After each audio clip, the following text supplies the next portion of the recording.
Dee is retiring, so to celebrate, I'm taking our parents to Germany starting today.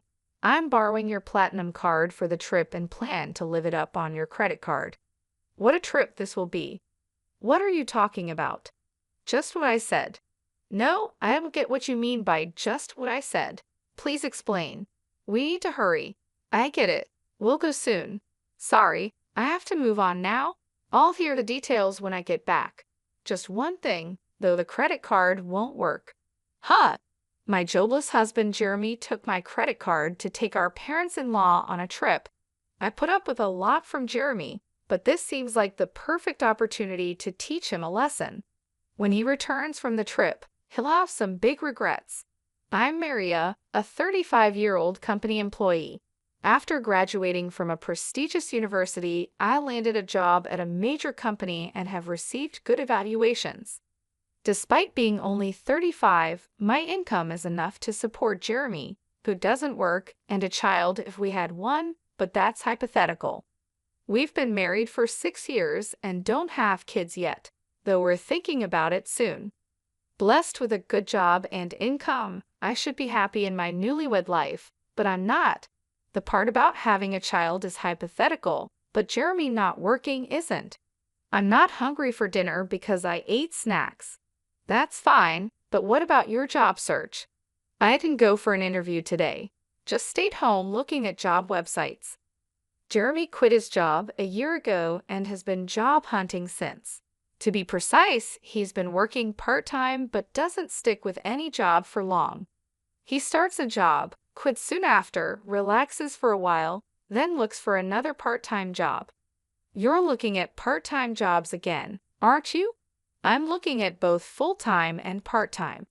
Why don't you stop looking for part-time jobs and focus on finding a full-time position?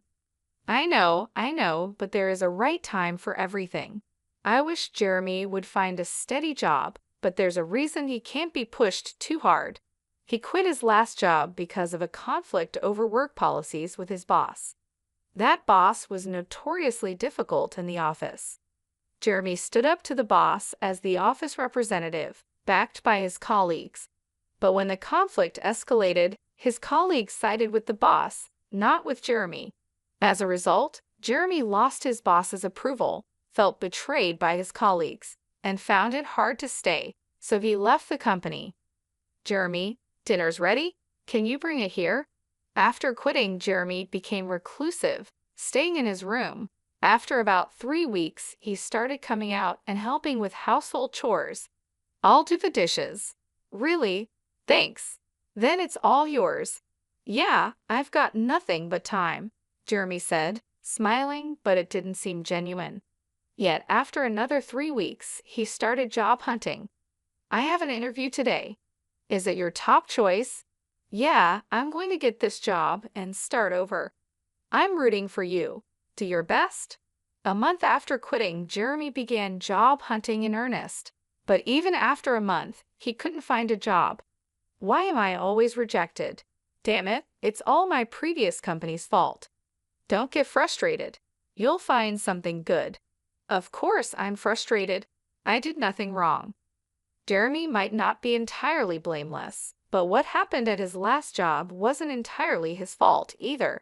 Still, quitting because of interpersonal issues doesn't look good to potential employers. It's like I can't do anything right anymore. That's not true. You have an interview tomorrow. Let's work on your resume. It's pointless. I'm not going tomorrow. Repeated rejections wore Jeremy down, but after a while, he became defiant. One day, I came home to find torn-up resumes on the living room floor. Knowing the interview didn't go well, I chose my words carefully. Can you throw that trash in the bin? I'm done. Done with what? Job hunting. We can live on your income, right? I don't need to work. Indeed, we could live on my income alone. Some people don't work and do a great job as full-time homemakers, but that's not Jeremy's situation. He's just avoiding unpleasant realities. I understand his reluctance to work after the bad experience at his last job and the unsuccessful job hunt, but we need to address this issue head-on. I decided to be patient with Jeremy for a while. Jeremy, You still haven't found a job.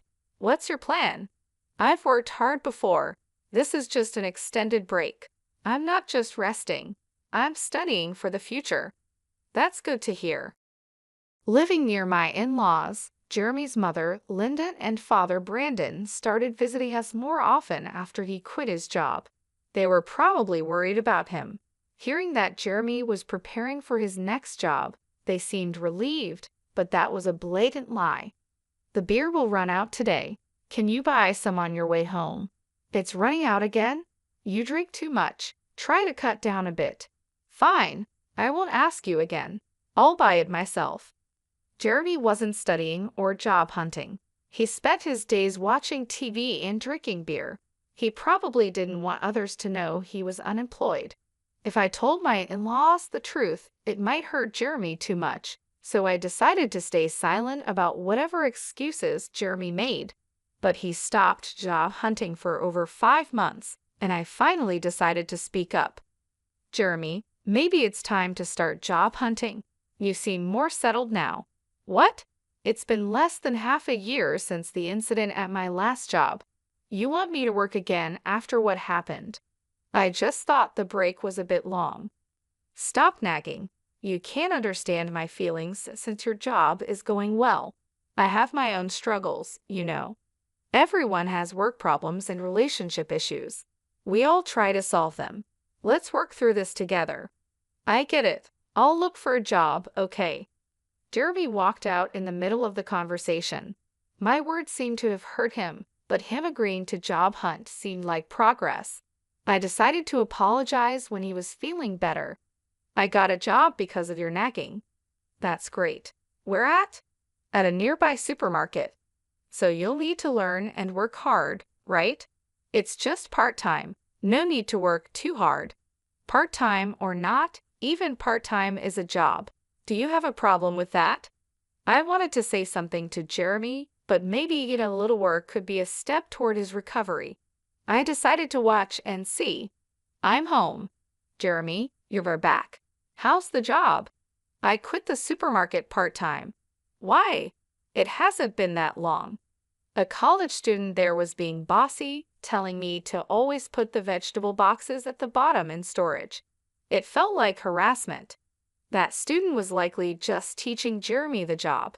In the workplace, even a college student is a senior. Jeremy kept finding and quitting jobs, unable to stick with any. So Jeremy has been unable to keep a job for long, and it's already been a year. Jeremy, what job are you doing now? I'm working part-time at a pub. I've never worked in food and beverage before, but it's interesting, and I think I finally found my calling. Really? That's great. But isn't the income from a part-time job in a restaurant kind of low? That's fine. I'm currently apprenticing, aiming to go independent. So you plan to own your place someday? Exactly. The income's small now, but I'm working hard for my goal. Then take this. Treat yourself to something nice for once. Jeremy still put on a good show in front of his parents, but as always, it was all lies. He quit the pub job 4 days after this conversation, lying and even taking allowance from his parents. This time, I couldn't help but feel disappointed in my husband, so I decided to be firmer than before. Hey, Jeremy. Later, please. I'm at a good part in the movie. You can pause it. I grabbed the remote control from the table, paused the movie, and forced a conversation. It's just pressing when you pause at the best part. What is it? Jeremy, you're 38, right? You know that's prime working age. Don't you think about the future? Spending all day at home drinking and just watching TV. The future? There are plenty of 38-year-old not working. Many people enjoy life without a job. True, work isn't everything, but those people have something else they're dedicated to. Do you have something like that? Yeah, you're upset about me not working. I'll look for another part-time job. Jeremy seemed intent on only working part-time, considering his reasons for leaving his job and his struggles with job hunting. I had been careful not to hurt him, but it was time for Jeremy to bounce back. I needed to be stricter. One day at work, I got a text from Jeremy. Dad's retiring, so we are going to Germany to celebrate. Starting today, borrowing your platinum card. Got to splurge on your credit card. I panicked and called him immediately. What do you mean, a trip? Just what I said. I don't get it. Just what I said. Please explain.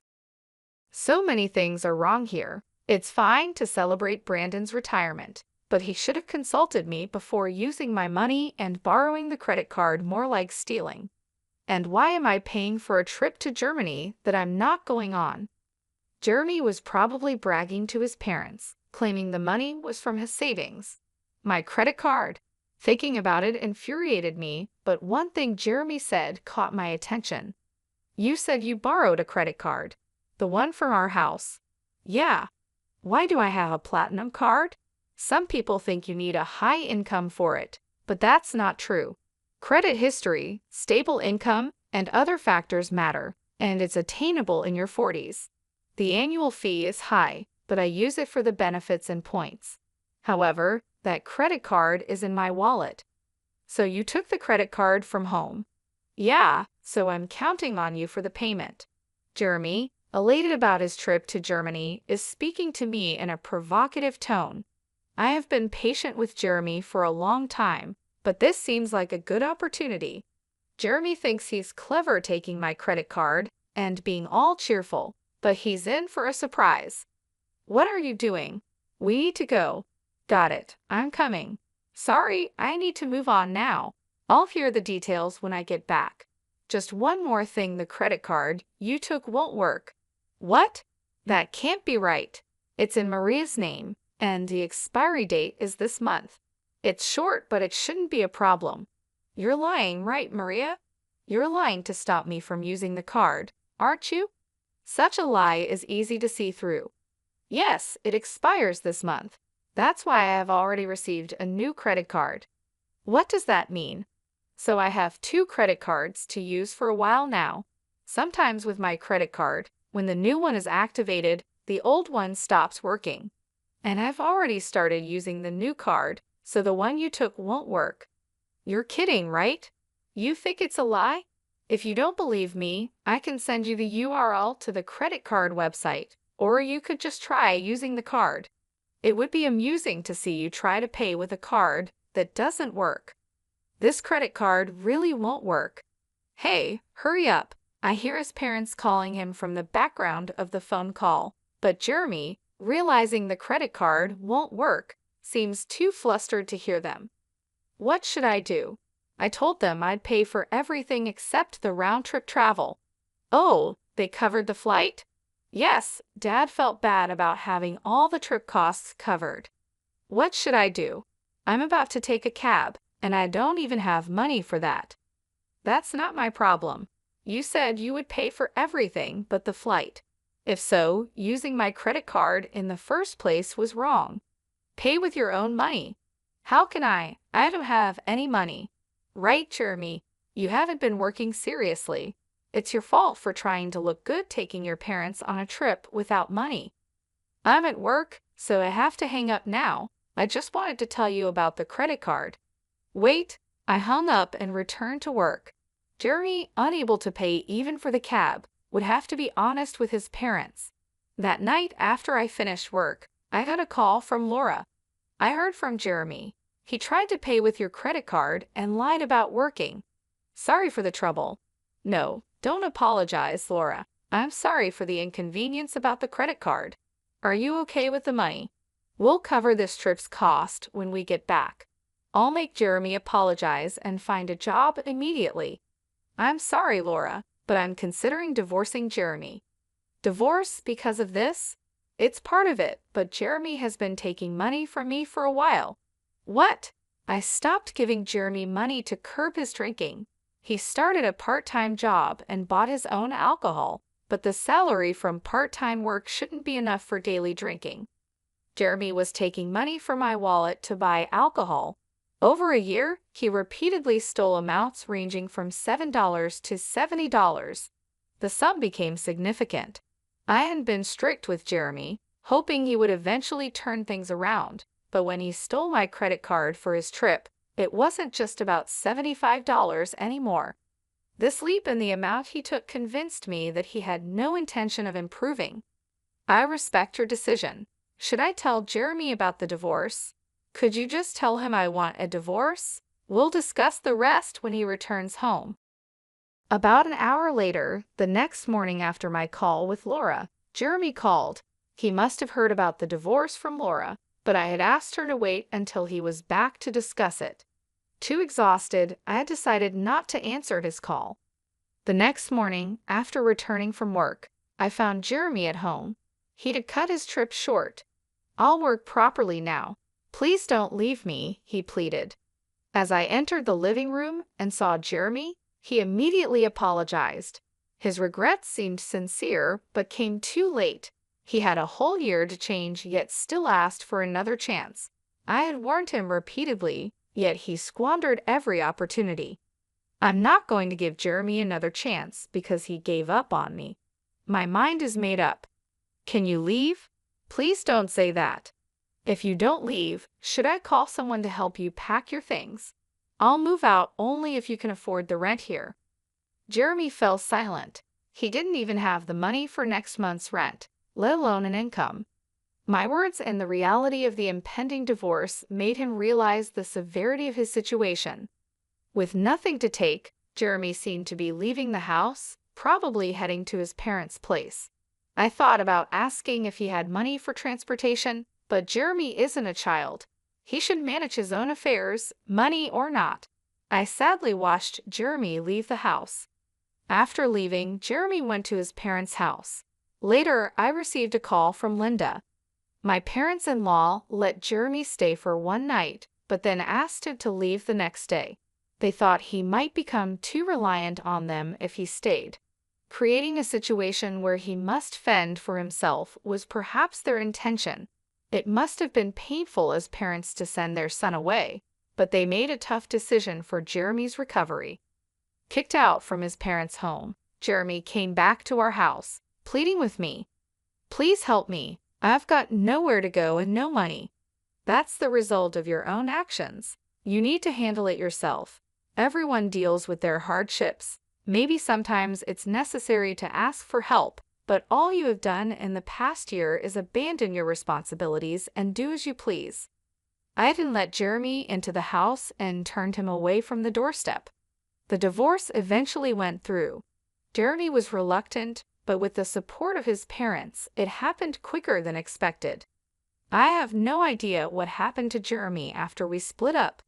He's probably still jumping from one job to another and making excuses for himself. I used to think I'd feel lonely without him, but to my surprise, I didn't feel lonely at all. Instead, I felt a weight lifted off my shoulders. Living with Jeremy had been incredibly stressful. His attitude and constant need for reassurance kept me on edge. I was always walking on eggshells, afraid of saying something that might upset him. Now, without him around, I don't have to worry about that anymore. Without Jeremy, my life has become much more comfortable. I hadn't realized just how much of a burden our relationship had been. I was constantly trying to support him, both emotionally and financially, and it drained me. Now, I can focus on myself and my own well-being. I'm relieved that I didn't let Jeremy drag me down with him. I was always trying to help him, hoping he would change, but it never happened. Letting go of that responsibility has been freeing. I no longer have to cater to anyone else's needs or deal with anyone else's problems. I can finally live my life on my own terms, without having to accommodate anyone else. It's a fresh start, and I'm embracing it fully. I have more time for myself, more energy to pursue my own interests, and a clearer mind to think about my future. I'm grateful for this new chapter in my life, free from the stress and worry that Jeremy brought into it.